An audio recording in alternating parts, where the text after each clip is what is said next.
It was a quiet Saturday afternoon when everything changed. I had just finished folding laundry in the living room.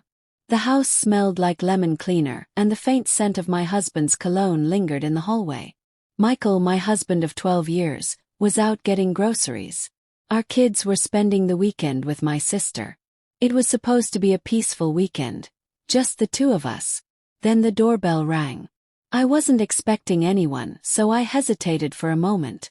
I looked through the peephole and saw a young woman standing there.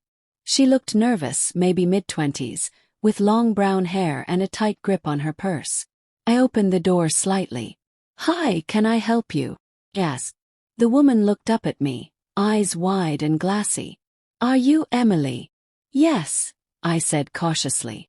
"Do I know you?" She looked down, took a deep breath, and said something I will never forget. "I'm Jessica. I've been seeing your husband." I stared at her. My brain tried to make sense of what she said, but it couldn't.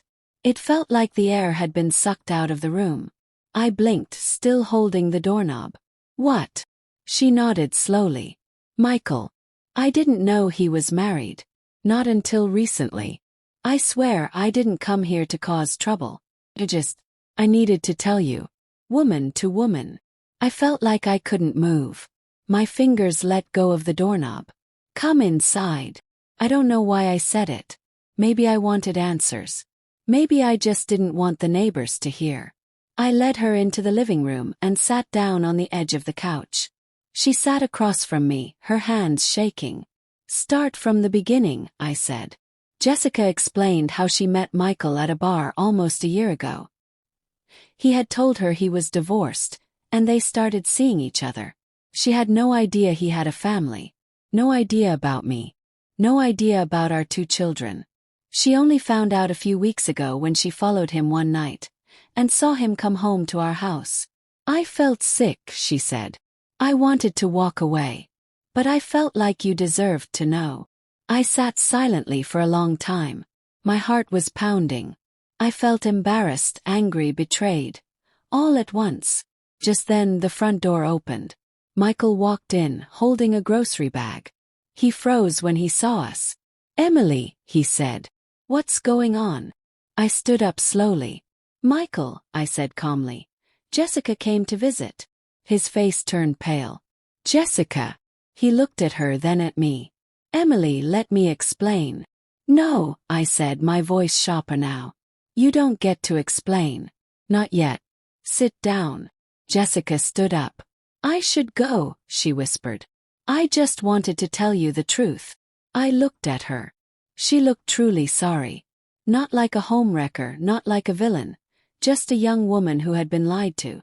"Thank you," I said quietly, "for telling me." She nodded and left, quietly closing the door behind her. Michael sat down, his eyes wide with panic. "How long?" I asked. He hesitated. "About 8 months." I couldn't believe what I was hearing. Months. 8 months of lies. Of sneaking around. While I was packing lunches, doing laundry, taking care of the kids, he was with her. "Why?" I asked. "What did I do wrong?" He looked down. "It wasn't you, Emily. You're an amazing wife. An amazing mother. I don't know. I was stupid. I got caught up in something. I thought I could handle it, keep it separate. But I couldn't." Tears stung my eyes, but I refused to let them fall. "You didn't think I'd find out?" "I didn't think that far," he said, his voice cracking. "I was selfish." I stood there, feeling like my whole world had shifted. I had trusted him with everything. My heart, my life, my family. And he broke it. "I need time," I said firmly. "You need to leave. Go stay at your brother's or a hotel. I don't care. But you can't be here right now." He looked crushed, but he nodded. "Okay." He gathered a few things and left. The moment the door shut behind him, I collapsed onto the couch and cried harder than I ever had before. Over the next few days, I went through all kinds of emotions. Rage, sorrow, confusion. I couldn't sleep. I couldn't eat. The kids asked where Dad was, and I told them he had to go away for work. I wasn't ready to explain the truth. Michael called and texted every day, begging to talk. But I wasn't ready. I started therapy. I needed someone to help me understand my feelings. I needed someone to help me rebuild myself. Because even though Jessica was the one who showed up at my door, it was Michael who had betrayed me. Weeks passed. Michael and I finally sat down together, just the two of us, no yelling this time. He apologized again. He told me he ended things with Jessica the moment she told him she had come to see me. I ruined everything, he said. I don't expect you to forgive me. But I want to try. I looked at him and saw a man who was broken. A man who had made terrible decisions. But also a man who, deep down, was sorry. I told him the truth. I didn't know if I could ever trust him again. I didn't know if I could ever love him the same way. But I did know that I wasn't ready to give up on myself. We decided to take a break. No divorce, not yet. Just time apart. Focused on the kids.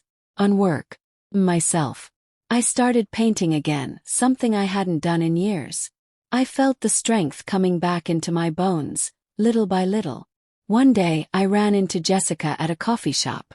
We exchanged a look and, to my surprise, she walked over. I just wanted to say I'm really sorry again, she said softly. He nodded. I know. It wasn't your fault. We talked for a few minutes, like two women who had both been hurt by the same man. There was no bitterness. Just closure. Months passed. Michael and I eventually began talking more regularly. We went to counseling together. It was painful and slow but honest. He was trying. Could see it. And I was healing. One night, he asked me if I could ever forgive him. I don't know, I said. But I'm willing to try. And maybe that was enough for now. Because healing doesn't always mean going back to what was. Sometimes it means building something new from the pieces. Stronger, wiser, and more honest. And that's where we are now. Not perfect, but real.